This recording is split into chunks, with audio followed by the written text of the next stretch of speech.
Robert family, how's every single one of you today? We have Wrestle Kingdom Day 2 results and highlights review. We're going to be talking about everything that just took place a few hours ago in the Tokyo Dome. So we're really excited to share this information with you. Thank you so very much for being with us.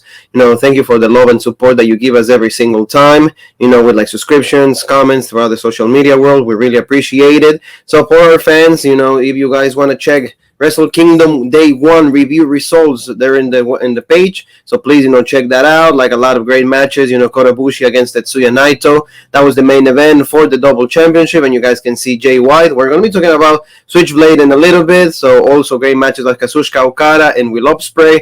Also, the tag team championships were on the line with Zack Sabre Jr. and Taishi going against Tama Tonga and Tangaloa, the Gorillas of Destiny. So please check that video out. Pretty cool. It's like the day one of like this review from the Wrestle Kingdom. Wrestle Kingdom was a 2-day extravaganza, as you guys can see. So we're going to be talking about day 2 in a little bit. But also don't forget, family, to check us out on the Monday Night Raw review, Legends Night, that we had yesterday with Jean-Paul Egg. And 2021 off to a great start. Unfortunately, for a lot of people, especially including myself, I should say, like they didn't start the year, with the right foot. Just for saying, like, look at this, Bill Goldberg is going to be challenging Drew McIntyre at the Royal Rumble.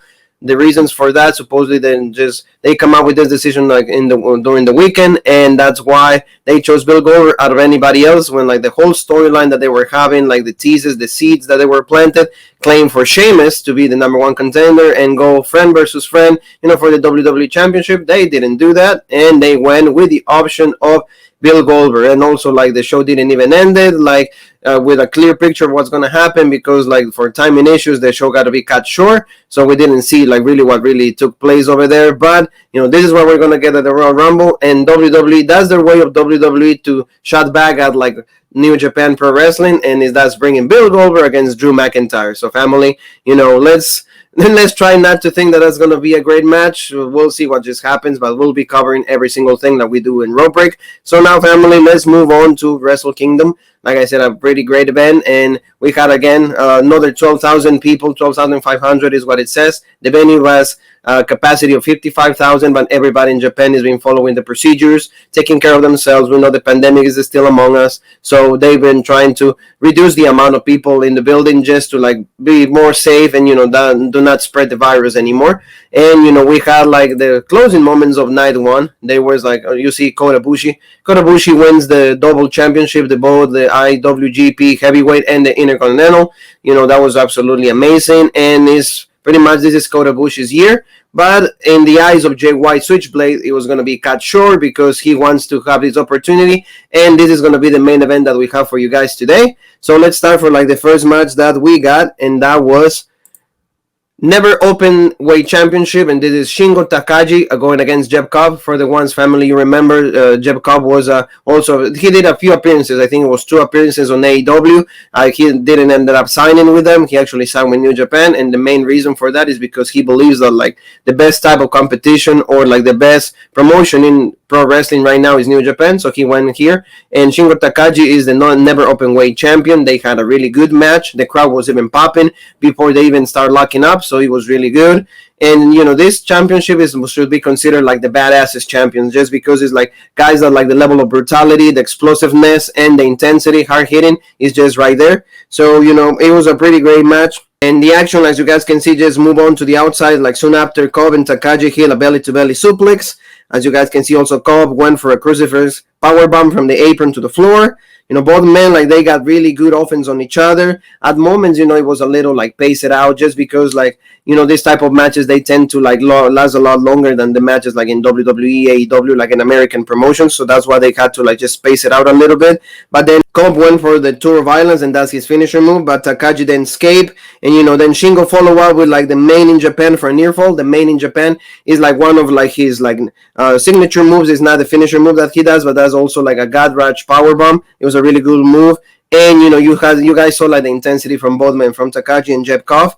Then Cobb tried to follow up another tuber violence. That's the one thing that you see in New Japan, and this is the main quality of the main characteristic that I see from these guys is like they always try to go for their finishers. And it should be just a finisher that finishes them in one time, but like these guys try to go multiple times for the finisher. But then Shingo escaped one more time and connected with a power bomb, and this didn't deter Cobb. And then he even went for like his finisher one more time, but then Takagi escaped again. So that was the one theme of the match, is like, Jeff Cobb tried to go for that tour of violence. He kept going at it, keep it going. He kept pursuing it. He kept attacking him. Like, also there was a point that like Takagi hit like a topical hero. That was also a cool move. Cobb was trying to go for like the Razor's Edge. Takagi also escaped. So you see a lot of counters in this match. Cobb didn't really hit all his arsenal. So that was an interesting point, because we see like this match might have a rematch in the near future. And then the champion and the challenger continue to fight back and forth. And then Takagi, he hits like his finisher, and that's called the Last of the Dragon, and that's again also like another type of power bomb, and then he hits the 1, 2, 3 for the victory. You guys see in the picture right there, and like you see like Takagi just celebrating, Jeff Cobb, like both of them like really tired. And the one thing that I like from New Japan is also like they bring like bags of ice throughout, like every time that the match is over, they just bring them, and then they start like applying that to the wrestlers, because it gives you also that feeling that it's just a legit sport.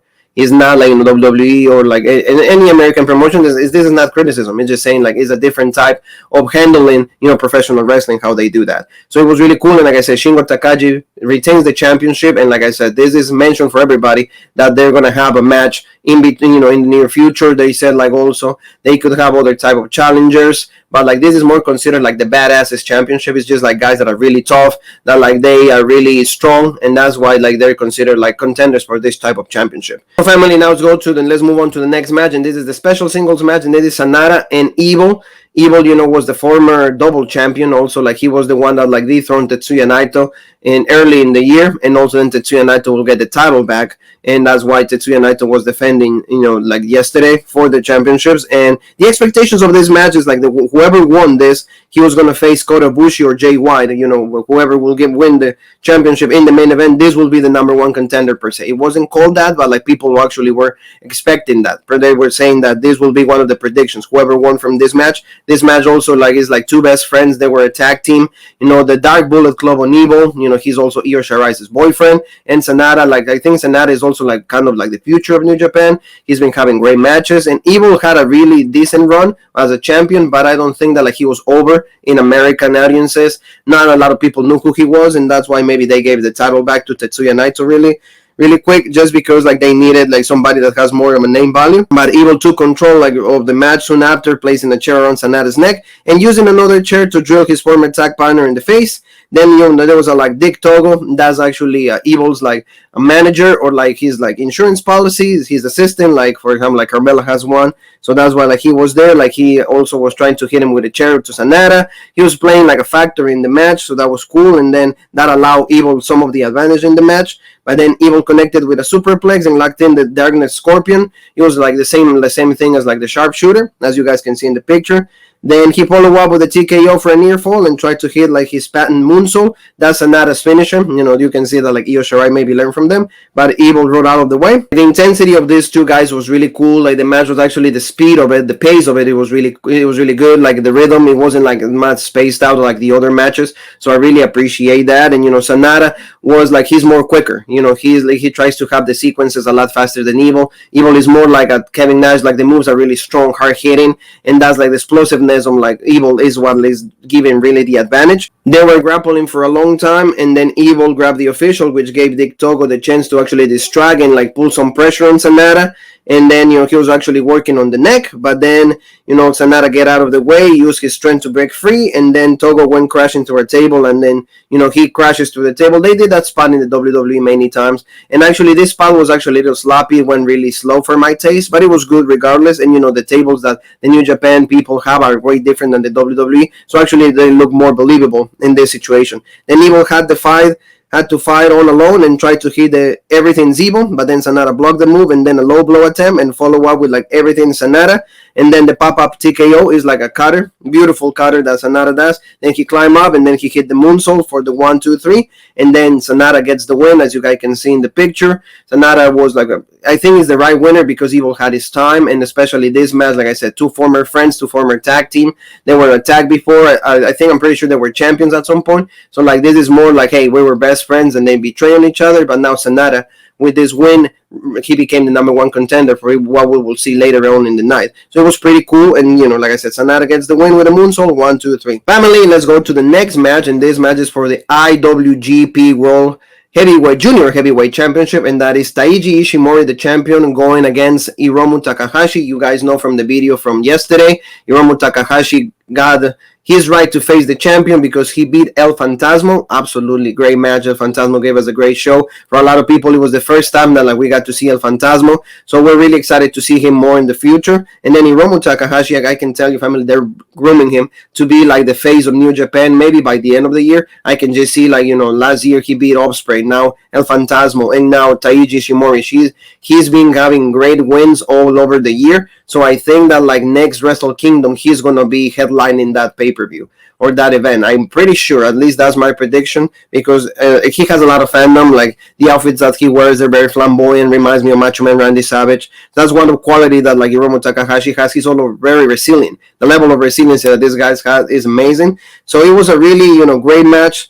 And Takahashi went for the sunset bomb. Ishimori countered for Hiromu stop him, get him back in the ring with the power bomb on the apron. The time bomb, that's Takahashi's the nickname that he has. And then he walked on the top on the ram and then ran all the way down for the super shotgun dropkick. It's a really nice move. I really love it. We have it in the picture right there. Ishimori blocks the move though and follow up with the corkscrew moonsault to the outside. You guys, the pace for this, it was even faster than any other matches because of course there's junior heavyweights, so they will be considered kind of cruiserweights. So that's why I think that they did this very, very fast. And after approximately 20 forearms that they did, I remember I was counting a little bit, it was 18 or so.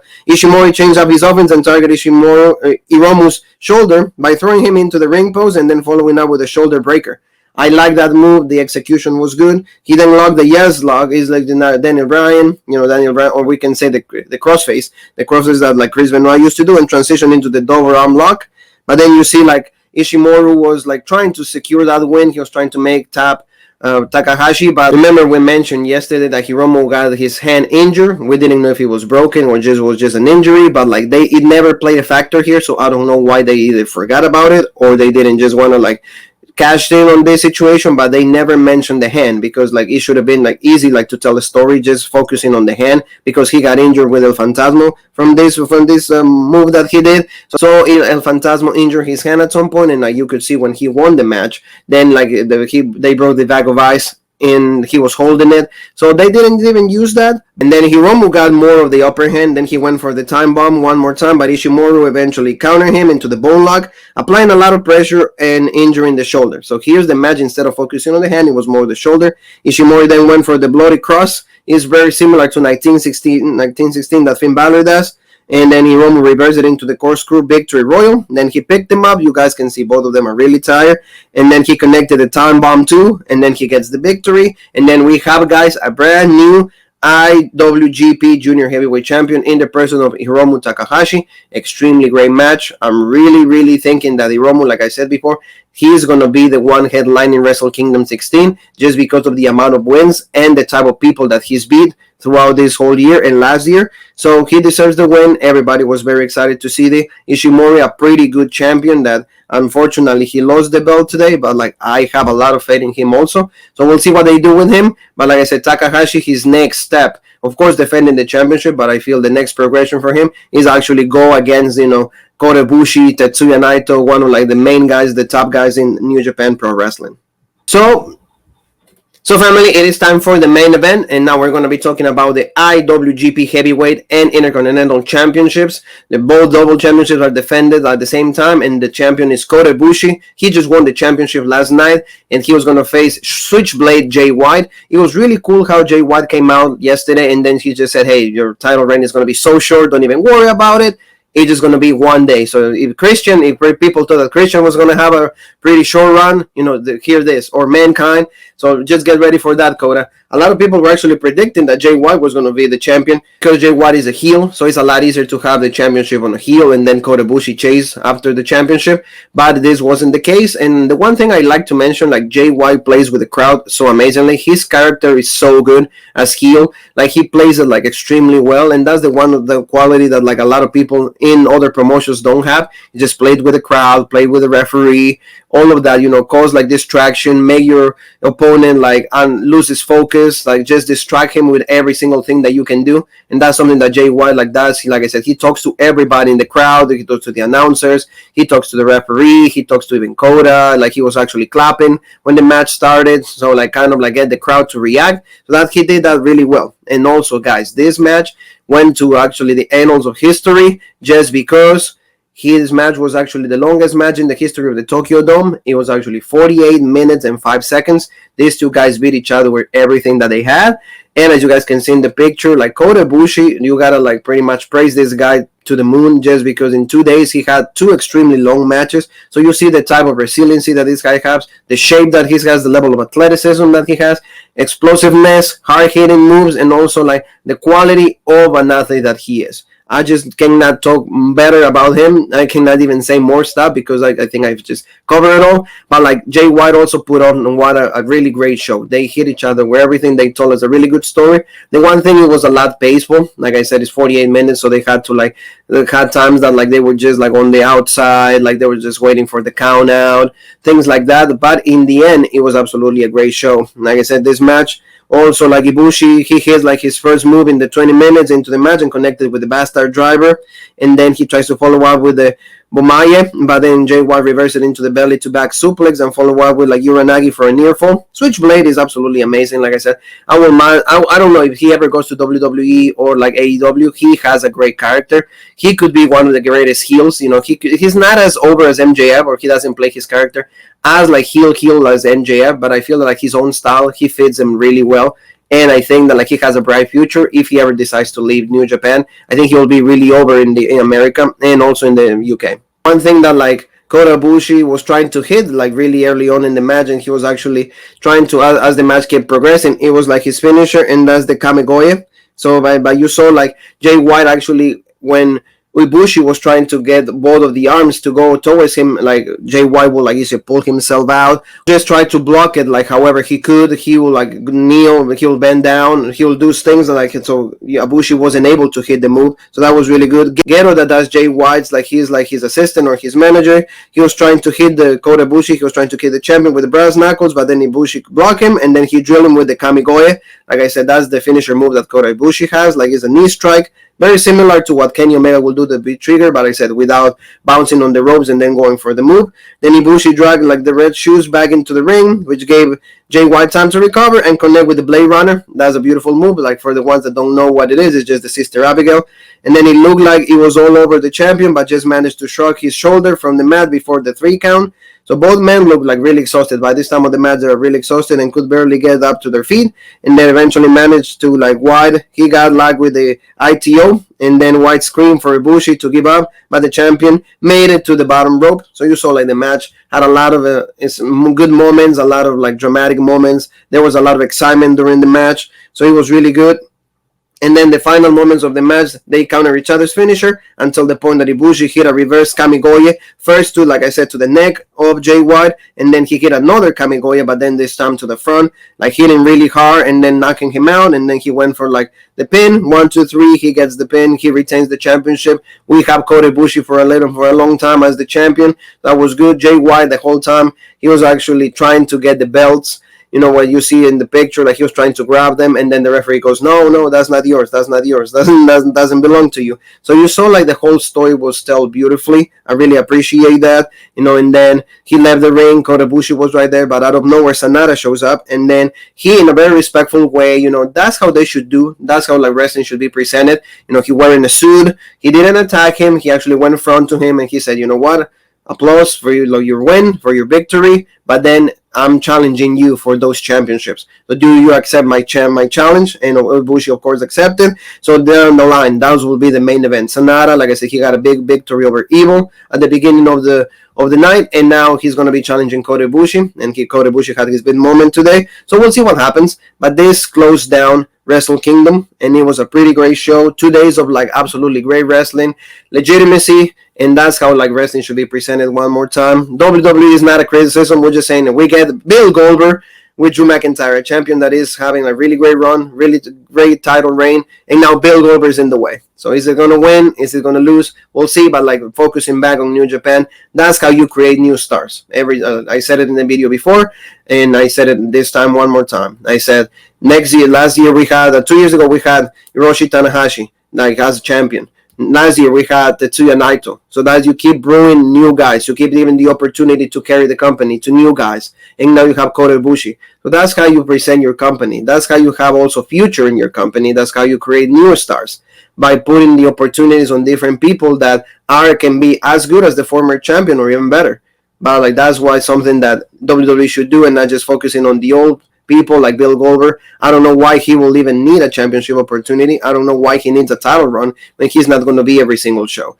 So that's what they have for the show. Extremely great. Wrestle Kingdom 15 goes on the sunset, and we'll see what happens with New Japan. Like I said, once they get the TV deal and we start having like the shows in America, Road Break, we will have more coverage on what it is New Japan. But for the time being, this is what we have for you guys. Thank you so very much for being with us. We really appreciate it. Don't forget to check us out in the social media world. Facebook on Road Break, then the original Road Break on Instagram, and the OG Road Break on Twitter for all the information. And right here for the best podcast in professional wrestling and soccer. Tomorrow, don't forget, we have NXT, New Year's Eve, and also La Copa Libertadores, Boca Juniors versus Santos. All of those reviews will be in the channel. Thank you so very much. I am Juan, and we'll see you down the line.